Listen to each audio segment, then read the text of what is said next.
Deep in the woods, there was an old, abandoned house. This house had been empty for years, but the air around it carried an eerie silence. People whispered that something was inside the house, something unseen but definitely felt. Mary and her friend Sarah, on a weekend trip from New York, had a taste for adventure and unusual places. When they heard about this house in the middle of the woods, they decided to visit without a second thought. As they approached the house, Sarah started feeling uneasy, as though someone was watching them.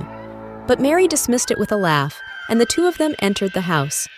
Inside, the air was chilling, as if there was a presence within. The walls were lined with old paintings, now so faded that it was hard to make out the faces. Sarah noticed one particular painting of a family, but all the faces had strange, unsettling smiles. Suddenly, the front door slammed shut with a loud bang. Both girls jumped in fear. Sarah insisted they should leave, but Mary tried to calm her, saying it was probably just the wind.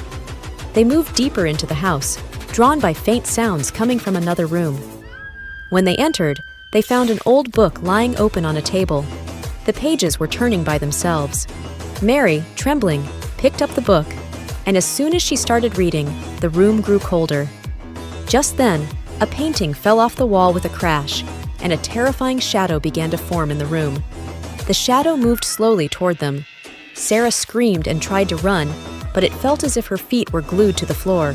Mary and Sarah were frozen in place, their feet stuck as if by some unseen force.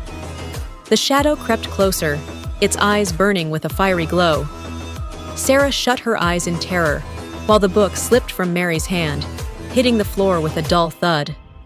Suddenly, the entire house began to echo with strange noises, like distant screams. Mary knew they had to hide. Grabbing Sarah's hand, she pulled her toward a large old wardrobe in the corner of the room, and they squeezed inside, trying to quiet their racing hearts. The heavy footsteps grew louder, closer. The door to the room creaked open, and a tall, dark figure entered, its form barely visible in the dim light. The shadow bent down, picking up the book from the floor. As it did, the lights in the house flickered on, but instead of their usual color, they glowed a deep blood red. The figure began to mutter in a low, guttural voice, filling the room with an ominous hum. Mary and Sarah's hearts pounded in their chests, their breath caught in their throats. The shadow moved closer to the wardrobe, the sound of the old book's pages turning filling the air. Just then, Mary noticed something. The shadow seemed to be controlled by the book. She leaned in close to Sarah and whispered, "We need to get that book away from it. That might be our only chance."